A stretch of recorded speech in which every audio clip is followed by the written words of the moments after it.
I'm John. And we're back to announce who won last week's giveaway for the book of Build Your Empire. And I have it right here. The lovely Elena Cardone. Everybody's dying to know. Oh, yes. So who is it? So the winner of this book is Priscilla Petropoulos. Congratulations. Yay. So let us know if you want the actual book or if you want to listen to it. Kindle, however you would like it. however you like it. So this week we're talking about the book called Garden City, which, Joe, give us a 20-second of what it's about. Go. Work and rest. I'll make it short. I like it. I like putting you on the spot. Oh yeah, I'm good. Making you think I'm good like that. at the last second. So, second time that I've listened to it, probably same for you, was completely different than the first time necessarily that I've listened to it. And so I think the biggest thing for me is how he opens up the book, how he talks about, so Garden City, he's referring to Adam in the garden and creation. And he refers to Adam before the fall when he was placed in the garden. God commanded him to be fruitful and multiply. And then the end of the verse talks about subdue and have dominion over the earth. And if you look it up, and I did as well in the Bible, what that really means is you take from the raw natural resources around you, you create something, and you call it into dominion, like you have the authority, you have the rule over it. And I think what was very interesting to me was that before the fall, God put us here and gave us work.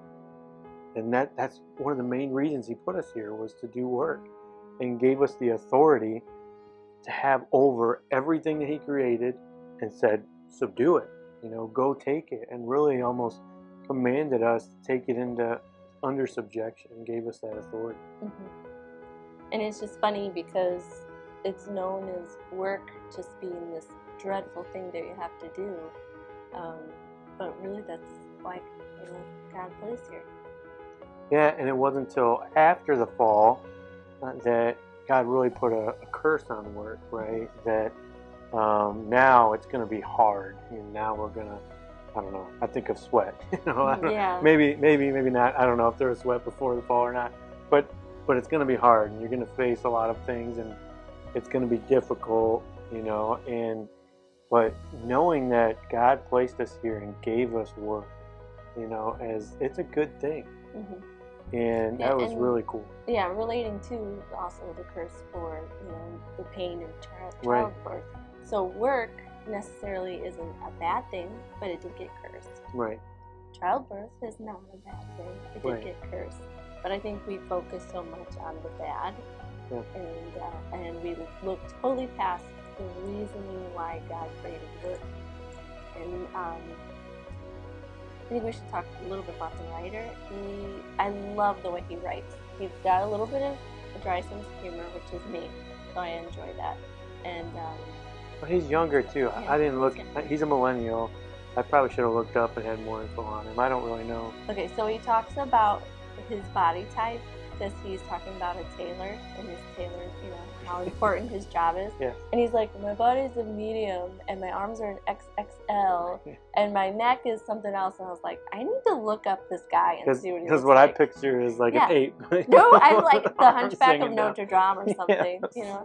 And I look him up, I'm like, oh, he's normal looking. So John, if you're listening to this at some point, I'm sorry, but that's the picture you painted for us. Sorry, John Mark. In the whole beginning of the book, he really talks about your identity, because he goes back to Adam and why he was created, what he was here for. And it's so easy, just like you were just talking about, for us to lose sight of that and look at work and look at different things as bad. And he talked about how so many of us work to live, when that's completely opposite of why we were put on the earth, is to live to work, and that it's a good thing. And that was really, really encouraging, because I think if we can't go back to our identity and why we're here, when that hard time comes, that is a part of work now, it's going to be it's not going to make sense because we're only looking at it as work is this thing and not this is part of us. And as a male, and not that a lady can't relate to it, but as a male, that just really spoke to me because so many times you hear, well, you have your work life over here and you have your home life over here, and that's not the case. You know, it is part of who we are, how God created us. Yeah, and I think he said we put Jesus in little boxes. He says, you know, Jesus is in the work, or is he in your home, or is he in your leisure time? It's like you need to make that part of, you need to make Jesus a part of all of it. Right. So one thing he talked about was, we use the term, we heard the term a lot growing up of, a full-time Christian service. So you're going to go into the full-time ministry, and how that just put up these barriers. And I was just talking to somebody else about it. It just put up these barriers in our mind that you have work over here and then you have ministry over here. And that's not how it was created. There's no such thing as a full-time Christian servant. Like, we're all in full-time service for Christ. We're all supposed to be Christians. We're all created to work. And it's a part of our life. It's not sectioned off into a little bit over here and a little bit over here. It's just the way that plays out for each of us is different. So God may put somebody in this role over here, but they're still in full-time service in this realm over here. Adam was toiling at the ground. I thought of Noah later today, how they called him a man of soil. Like, that's what he did. But for 80 years, what did he do? Built an ark for 80 years. But so his service changed, but the identity, and it was still work. But it's all centered around, like, we're all in that full-time service to Christ, not a little section over here and then section over here. Yeah. And I think growing up, I actually remember thinking, why isn't my dad a deacon in the church or more involved? And I think I saw it as if you weren't a part of a nonprofit or something in your church, that what you were doing just wasn't that great. It wasn't for God. But and now listening to how John Mark says it, and he's so passionate about what he says, so he really uses everything to help you know that what you do is so important. He says he's going to go meet up with his friend at a coffee shop who works at Apple.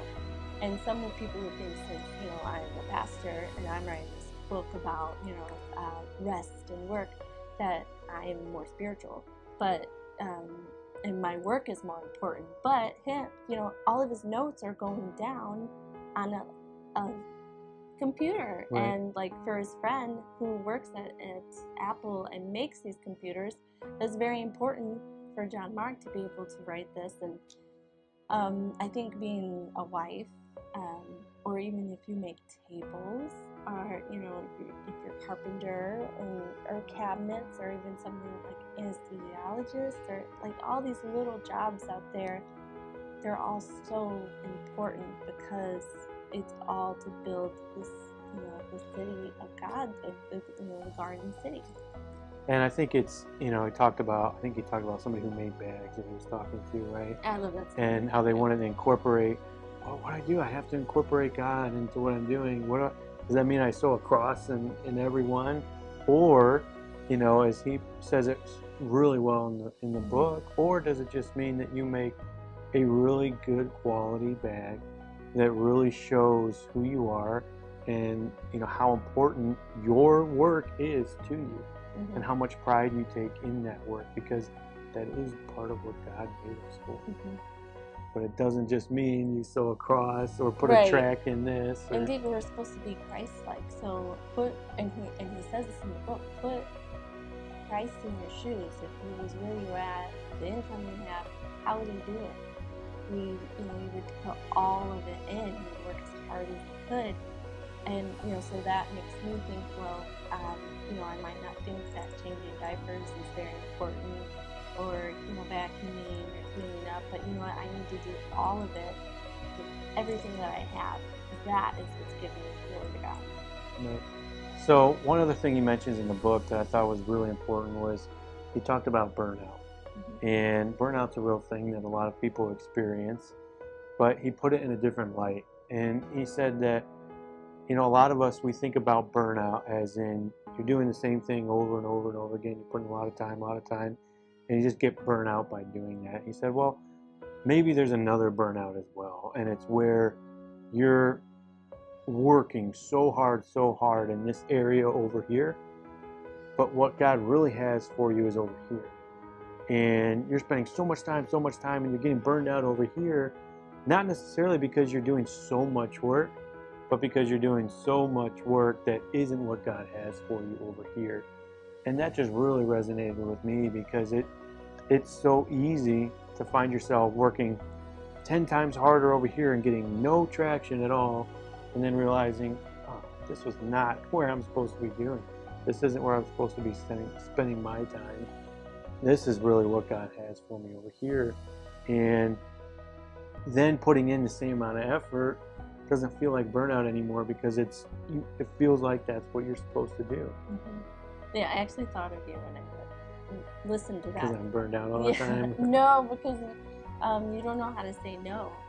And when it's, you know, what you're supposed to do, and you know that's what it is, you know that's your calling, but then you say yes to all these other things that it takes up all the time that you can't focus on that. So it is hard to say no sometimes, but all that free time that you just gave yourself, you can focus on your calling. I think I just got in trouble. Yeah. Just got preached. Mm-hmm. You're welcome. Thank you. I think that kind of goes into when he talks about vocation. Vocation is your calling. And, you know, for me, my calling, I know, is to be a mom and the wife of a awesome entrepreneur. And you can't say no. You can't say no, but at least not to me. That's a rule. But you know, but your calling is something that you have to find. It's not just like, here you go on a platter, this is what you're supposed to do. That did happen to Moses in a burning bush, and right. And you know, but that usually a calling is you do have to seek it out and find it. And say you're in a time of your life, maybe you're getting close to 30 and you still have no idea really what you're supposed to do. He actually gives like helpful hints to kind of help you find your calling. He asks, you know, he tells you to just ask questions. Ask questions like, let's see if I can find it here. All right, what's one thing you always like to talk about? All right, what do you love? What keeps you up at night? What makes you angry, happy, energized? What are you passionate about? And it keeps going. There's so many questions that you can ask to help you find your calling. And you know, that's, you know, we were all put here for a reason. God has something for you to do, and you just gotta search, ask for it, and He'll show you.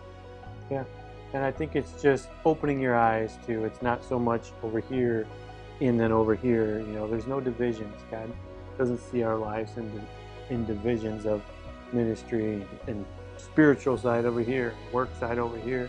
That doesn't exist. That's not how He created us. And that's a lot of what He talks about there. And then the last thing that he really emphasizes and talks a lot about, and if we would have done this video after the first time that I listened to it, probably would have been a majority of it, but is he talks about rest. Mm-hmm. And on the seventh day, after God's created everything, He rested. And he really goes into great detail, and I don't want to spend a lot of time on it, but on the Sabbath day. And he actually talks about what he and his family do is, I think it's like Friday night to Saturday late afternoon. Mm-hmm. They prepare their meals ahead of time, so they don't prepare any meals. They put the phones up, technology goes away, and they just exist. They eat a lot, they spend time with family, they communicate with each other, and they really just enjoy a time of rest, reflecting, reading, you know, journaling, spending time in prayer. And they do it for a whole 24 hours where they just block out everything else and they just rest. Mm-hmm. And man, I think that's so important, because information now comes at us at such a crazy rate. I mean, we have just sitting here, my phone is buzzed. I don't know how many times, but we are just inundated by so much information consistently that we don't ever take time to just sit back, listen to God, and just rest and take time down. Yeah, and he even talks about just being like satisfied with what you have too, not thinking about what you want. So like it's not a time to take a break and go shopping. Like no, you are just want to be with the Lord and be with family. Just exist, and just be there. And that was really good, man. I think that would be so important for families to do even. So this book really spoke to me this time around, just really hitting home on the identity portion and knowing, even just speaking to the men now, like if you can go to work every day and know you're doing exactly what God put you on earth to do, and there's no divisions, you don't feel like you're pulling from somewhere else, the possibilities are endless because you're doing exactly what God has. And in the same way with ladies, like if you know in that moment you're doing exactly what God put you here on earth to do, how much more passionate, how much more confidence would you have, how much faith would you have in the abilities that God has given you to go do that. And it's a really good book. If you're in a transitional point in your life or you're feeling burnt out, I really would recommend. The first 2 or 3 hours of the book or the first couple chapters really hit home on that identity portion, and it's practical. It gives you some examples of here are the questions you can ask. Here's what you're feeling. It's just very important to look at yourself and make sure we only have one life, and make sure we're spending our time here where God put us and why He put us here. So yeah, I do recommend it too for wives because since I'm around wives and other moms a lot, I do hear and I pick up feeling like they don't bring a lot to the table really, but what we are doing, and I also hear that in myself too. So after listening to this book, I take more pride in it because I know what I'm doing it for now. So. Good. So if you want, we'd love to get you this book. We're going to give one away. Did you have something else you want to say? I have a question. Okay. Do you see yourself ever taking a Sabbath? Oh, put me on the spot. You were waiting for this question. Hey, you asked me a question. You were waiting this whole time for this question. Yeah. Did you see that look in her eyes? She was like, I'm just waiting to ask this question. So let me just recap what happened on this one. So you hit on 30-year-olds, which you randomly snuck in there. Yeah, because I just turned 30 years old. You spring a question on me last minute, and you preach a sermon to me. So, man, you were on it today. So props. Do I ever see me taking a Sabbath? Yes. How many hours? I don't know. I do, every week I do take time and I do unplug from all social media, all technology, and just connect with God. Will we implement that as a family? I don't know. That would definitely be something beneficial. It would be really weird for us at first if we actually tried it. Yeah. I was trying to think about it. I'm like, we would need a few tries to get it down. I don't know how we would do. Yeah. It's definitely something I'd love to try. I think it would be very... And even when he talks about it, how their family relaxes and enjoys each other, I like it more comfy. It feels good, right? I'm like, I think I can do that. Sounds so good. Yeah. And then you think, oh no, I'm too busy. Here's the thing too. We also have a 3-year-old and a 1-year-old. There's never rest. And so, yeah, exactly what I'm thinking. And now I gotta, with no TV, nothing, we have to entertain them. That's a different level of Sabbath. So yeah, I don't know. Maybe one day. I don't know. That's funny. I would like to ask John Mark about that. Did you Sabbath? Yeah, when did how old? Real talk. I do know how old they are from the book, but when he started, I would love to know her version of the Sabbath. Yeah. Anyway, I'll have to say, hope you enjoyed it. It is a very good read, so we definitely recommend. It's not super long either, and very practical. So thanks for following along. please leave a comment on Facebook, YouTube, or whatever channel you're watching or listening to it on. So thanks for following along. Thank you.